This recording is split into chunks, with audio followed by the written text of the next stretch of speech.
مجھے ہمیشہ اندھیروں میں دھکیل کر ساری روشنی خود سمیٹنی چاہیے۔ وہ اب بھی میرے ساتھ یہی کر رہے ہیں۔ جو بوٹ میں نے اس کے منہ پہ مارے تھے وہ میرے ہر دوست اور عزیز پبلک کے ہر آدمی سے میرے منہ پہ لگوا رہا ہے۔ میں قید ہو کر رہ گیا ہوں۔ ملک سے باہر چلے جاؤ۔ اس سے کیا ہوگا؟ میرا سوشل سرکل تو وہی رہے گا نا۔ میں ایک دفعہ بھاگا تھا، اب نہیں بھاگوں گا۔ ایک قدم سے اس نے نفی میں سر ہلایا۔ میں انٹرویو نہیں دوں گا، کچھ نہیں بولوں گا، کیونکہ میرے پاس خاموش رہنے کا حق ہے۔ برڈن آف پروف الزام لگانے والے پہ ہوتا ہے، انہیں ثابت کرنے دیں۔ عدالت میں ان کے خلاف میرا دفاع کریں۔ بھائی مجھے بری کروا دو تاکہ میں فخر سے کہہ سکوں کہ میں بے گناہ تھا، تبھی مجھے بری کیا گیا ہے۔ ہاشم چند ثانیے خاموشی سے اسے دیکھتا رہا۔ شیرو کے چہرے سے واضح تھا کہ وہ بہت مشکل سے اس فیصلے پہ پہنچا ہے۔ ہم ٹرائل پہ نہیں جا رہے شیرو، میں اس کیس کو فائلوں میں دبا دوں گا، مگر بھائی ہم تمہیں کیا لگتا ہے میں یہ کیوں کر رہا ہوں؟ ہاشم ریموٹ رکھ کر اٹھ کھڑا ہوا، اس کا لہجہ تند ہو گیا تھا۔ کیا یہی بار بار کہنا میں ٹرائل پہ نہیں جاؤں گا؟ نوشیروہ سے کوئی جواب نہ بن پڑا۔ ہاشم چھوٹے چھوٹے قدم اٹھاتا اس کے سامنے آ رکا۔ اس کی آنکھوں میں دیکھا، میں یہ تمہیں بچانے کے لیے نہیں کر رہا تھا، میں یہ خود کو بچانے کے لیے کر رہا ہوں، مگر آپ کا نام تو ہے ہی نہیں۔ میں یہ اپنی روح کو بچانے کے لیے کر رہا ہوں۔ جانتے ہو ٹرائل میں جائیں گے تو کیا ہوگا؟ وہ تیزی اور درشتی سے بولا تھا۔ مجھے ان کے خاندان کے ایک ایک شخص کو عدالت میں گھسیٹ کر بے عزت کرنا ہوگا۔ مجھے زمر کو ایک کرپٹ وکیل اور ایک منافق عورت ثابت کرنا ہوگا جو اپنے شوہر کے خلاف بھی پلاننگ کرتی رہی ہے۔ مجھے سعدی کو دہشت گرد، مجرم اور حوث پرست لالچی نوجوان ثابت کرنا ہوگا۔ حنین کو بد کردار اور فارس کو قاتل ثابت کرنا ہوگا۔ جب ان سب کے کردار ماسک کر چکے ہوں گے ہم، تو فائلیں کھول کر جج کو دکھائیں گے کہ ندرت یوسف نے ناجائز زمین پر قبضہ کر رکھا ہے اور ان کے بڑے ابا اپنی ملازمت کے دوران کتنی دفعہ رشوت لے چکے ہیں۔ اور جب یہ کہانیاں اخباروں میں چھپیں گی اور ٹی وی پہ دکھائی جائیں گی، تب عدالت سعدی کی بات پہ یقین کرنا ختم کر دے گی۔ تمہیں بے گناہ ثابت کرنے کے لیے یا تو میں اس پورے خاندان کو نئے سرے سے تباہ کر دوں یا اس کیس کو ہی دبا دوں۔ دونوں صورتوں میں جیتیں گے ہم ہی، تو پھر میں کیوں کروں ان کے ساتھ دوبارہ ایسے؟ کیا ہم نے کم نقصان کیا ہے پہلے ان کے خاندان کا؟ کتنے لوگ مارے، کتنے ابھی تک ہماری وجہ سے بیمار ہیں؟ اور سعدی، کیا میں اسے دہشت گرد ثابت کر دوں؟ کیا یہ اس کو مار ڈالنے کے برابر نہیں ہوگا؟ تم کیوں چاہتے ہو کہ میں موو آن نہ کروں، ان سب کو چھوڑ کر نئی زندگی نہ شروع کروں؟ بہت دفاع کر لیا میں نے تمہارا، اب نہیں کروں گا، اور تم چپ چاپ وہی کرو گے جو میں کہوں گا۔ یہ میں اپنے مفاد کے لیے نہیں کر رہا۔ مجھے عدالت میں کوئی نہیں ہرا سکتا نوشیروہ، زمر اور سعدی مل کر بھی نہیں، مگر یہ سب میں اپنی روح اور ان کی زندگیوں کے لیے کر رہا ہوں۔ نوشیروہ حق دقسا اسے دیکھ رہا تھا۔ اسے اس سب کی امید نہ تھی۔ ٹی وی اسکرین ہنوز چل رہی تھی۔ سگنل پرابلم کی وجہ سے اس چینل پہ رنگ برنگے دانے سے ابھرتے نظر آنے لگتے تھے، ساتوں رنگ کے دانے۔ آج ریکارڈ کے لیے اپنا نام بتائیے۔ کسی مقناطیس نے لوہے کے ان سارے ذرات کو گہرے کنویں سے باہر کھینچ نکالا۔ نوشیروہ سنبھل کر اپنے گرد موجود عدالتی کمرے کا احساس کر کے کٹہرے کی طرف دیکھنے لگا جہاں سعدی کھڑا تھا۔ کٹہرے کے اندر وہ حلف لے چکا تھا اور اب اس کے سامنے 3 قدم نیچے کھڑی زمر گردن اٹھا کر اسے دیکھتی نرمی سے پوچھ رہی تھی۔ سعدی ذوالفقار یوسف خان۔ اس نے کٹہرے کی ریلنگ پہ دونوں ہاتھ جمائے پوری طمانیت سے کہا تھا۔ آپ کہاں پیدا ہوئے تھے؟ اسلام آباد۔ مذکور واقعہ سے پہلے آپ کیا کرتے تھے؟ سب خاموشی سے دونوں کو سن رہے تھے۔ میں کیمیکل انجینئر تھا۔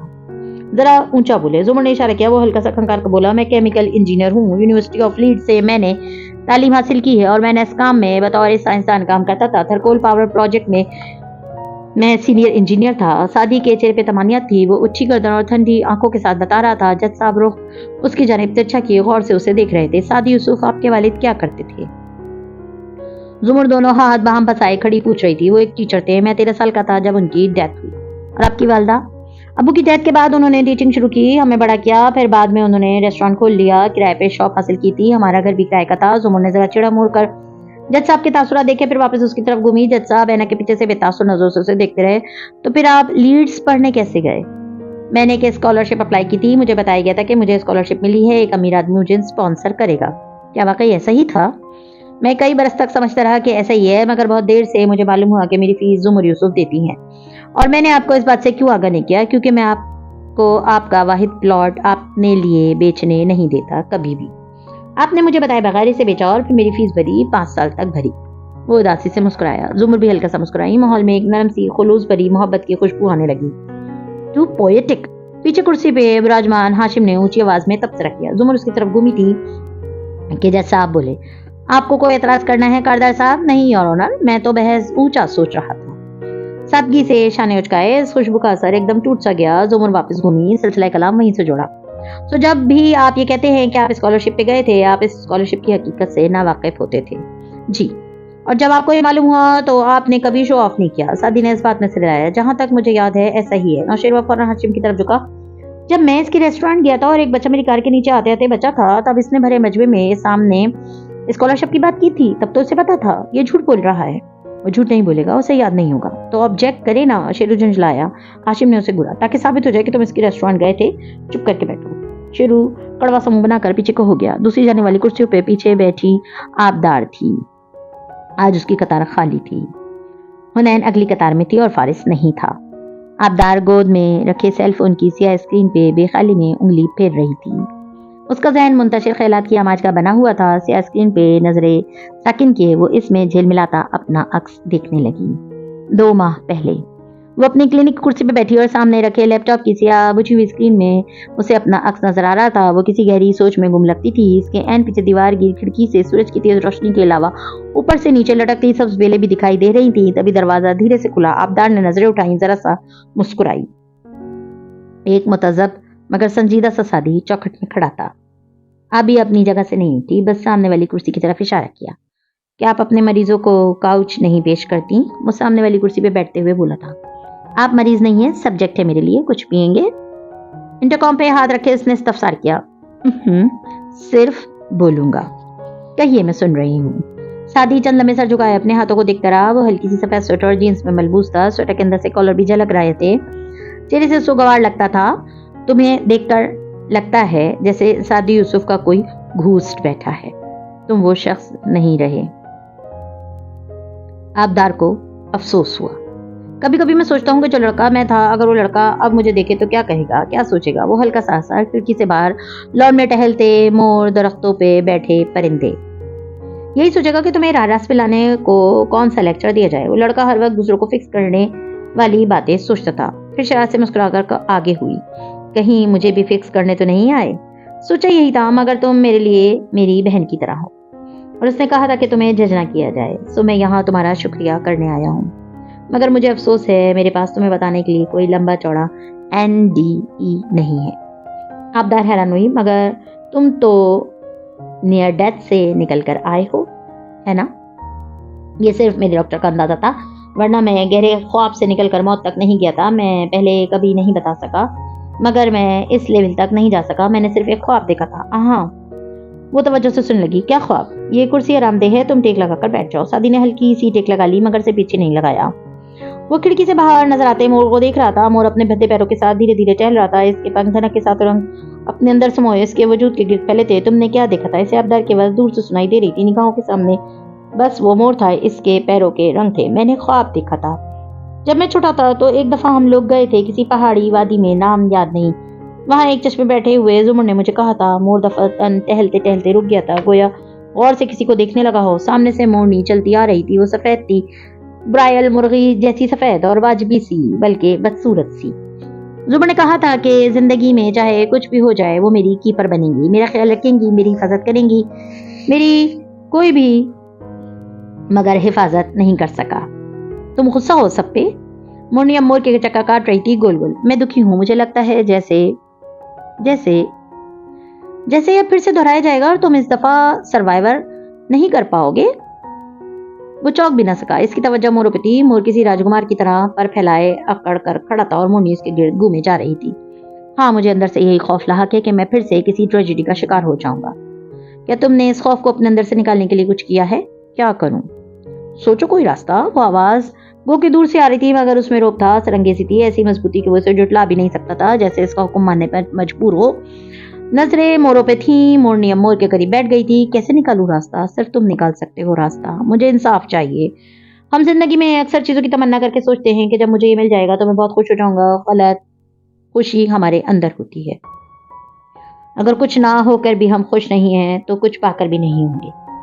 اب سے ٹھیک ہونے کی مشق کرو تو ٹھیک ہو بھی جاؤ گے. کیا کروں؟ اس کا وجود مزید کمزور پڑ رہا تھا. آواز کمزور تھی.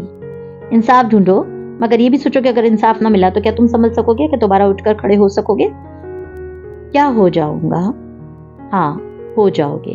آواز میں یقین تھا، مضبوطی تھی، دھونس تھی. اس کا اثر دل تک ہو رہا تھا، اس کا اثر دماغ پہ بھی ہوتا تھا. کیا کرنا ہوگا مجھے انصاف کے لیے؟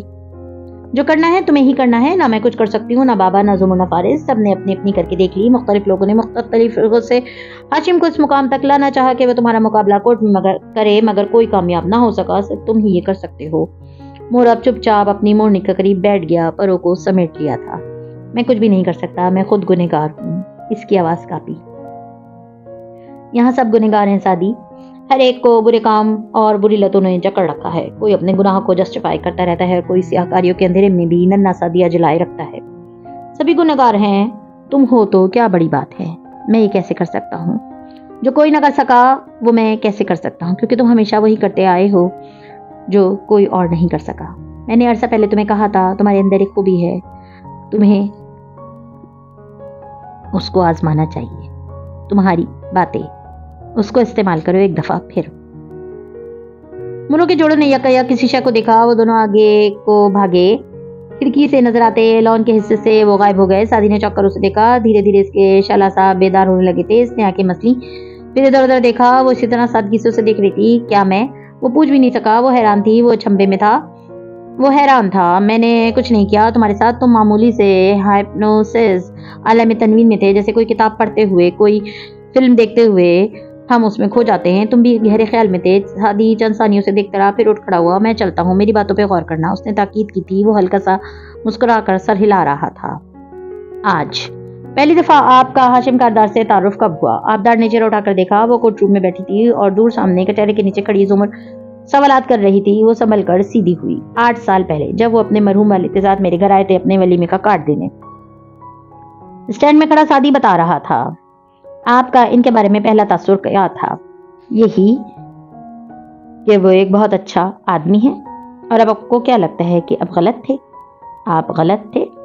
Objection your owner. پیچھے بیٹھا ہاشم پکارا تھا، مسز زمر گواہ سے رائے مانگ رہی ہیں۔ گواہ سے گواہی یعنی فیکٹ مانگے جاتے ہیں، رائے نہیں۔ ہاشم نے 1-2 واجبی سے اعتراضات کے علاوہ کوئی اعتراض نہیں کیا تھا۔ سسٹینڈ۔ جب صاحب نے زمر کو اشارہ کیا، اس نے سر کو خم دیا۔ نوشیروہ کاردار سے آپ کی پہلی ملاقات کب ہوئی؟ چند دن بعد، جب میں ہاشم کاردار کے گھر گیا۔ ابھی آپ کو ان سے ملے چند دن ہی تو ہوئے تھے اور آپ ان کے گھر بھی چلے گئے۔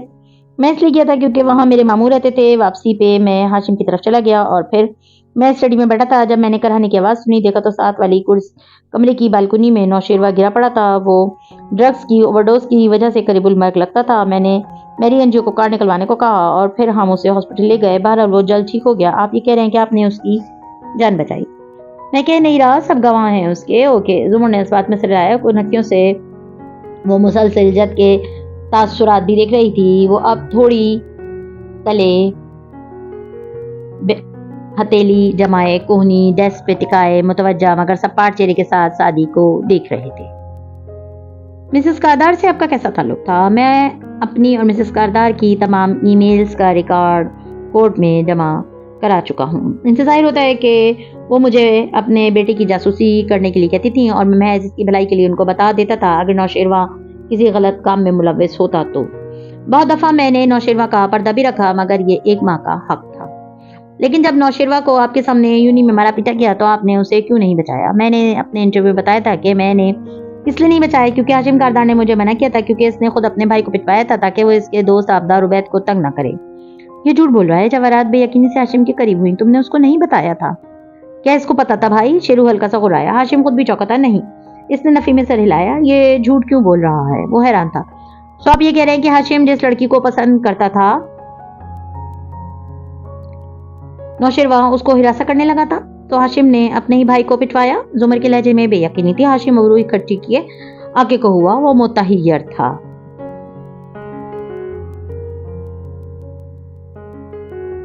جی، جیسا کہ میں نے اپنے انٹرویو میں کہا تھا، ہاشم کی ای میل ابھی تک میرے پاس محفوظ ہے اور میں اس کی کاپی آپ کو دے چکا ہوں۔ آپ اس سے اندازہ کر سکتی ہیں کہ ہاشم ہی اپنے بھائی کا دشمن تھا، میں نہیں۔ وہ مسرک کر کہہ رہا تھا۔ جب زمر نے ایک کاغذ جیسا آپ کو اور ایک ہاشم کو پکڑایا تو ہاشم نے تیزی سے ناک پہ اینک لگائی اور اسے پڑھا۔ جواہرات اس کے کندھے سے جھک کر اسے پڑھ رہی تھی۔ سادی اور زمر نے مسکراتی نظروں کا تبادلہ کیا۔ یوں لگتا تھا دفعہ کی کرسیوں میں کھلبلی سی مچ گئی ہو۔ یہ تمہارا لکھنے کا اسٹائل ہے، ای میل بہت درست لگ رہی ہے، فورینزک میں بھی درست ثابت ہوگی، ورنہ زمر اس کو جمع نہ کراتی۔ ہاشم یہ کیا ہے؟ جواہرات نے تل ملا کر اسے گورا۔ وہ نفی میں سر ہلا رہا تھا۔ یہ درست ہے مگر یہ کسی نے بیک ڈیٹ میں جا کر ابھی بھیجی ہے، کوئی جس کو ان امور میں مہارت ہو۔ اور